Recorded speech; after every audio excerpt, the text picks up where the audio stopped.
Recently, the Trump administration has announced plans to vigorously enforce visa revocations targeting Chinese nationals pursuing education in the United States. Secretary of State Marco Rubio specified that the measure would apply to individuals with alleged affiliations to the Chinese Communist Party, as well as those engaged in sensitive and strategically specific academic disciplines. While approximately 280,000 Chinese students were enrolled in U.S. institutions last year, the precise number by which this may be impacted still remains ambiguous. This development comes amid a marked deterioration in Sino-American relations driven in part by escalating economic hostilities. The so ongoing tit-for-tat trade confrontation instigated by former President Trump imposition to tariffs has further strained bilateral ties between the world's two largest economies. This morning, a report by the BBC states that the Foreign Chinese Ministry has given its reaction, and China's foreign ministry is not happy with the recent decision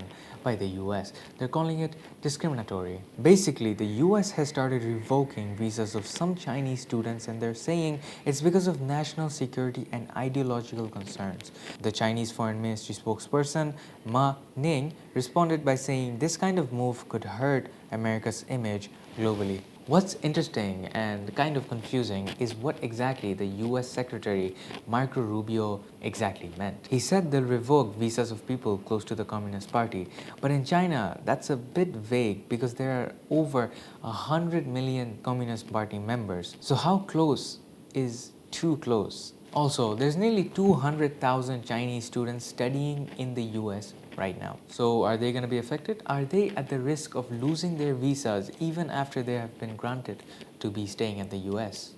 However, this isn't the first time the Trump administration has taken such decisions towards Chinese students, because back in 2010, under Trump administration, around 1,000 Chinese student visas were cancelled. But things seem to get better after this. In 2023, when President Xi and President Biden met, they agreed to support more cultural exchange. China's President Xi has even stated that he would want 50,000 American students to come study in China. But now it looks like these educational and cultural connections are caught in the middle of the bigger political tensions between the two countries.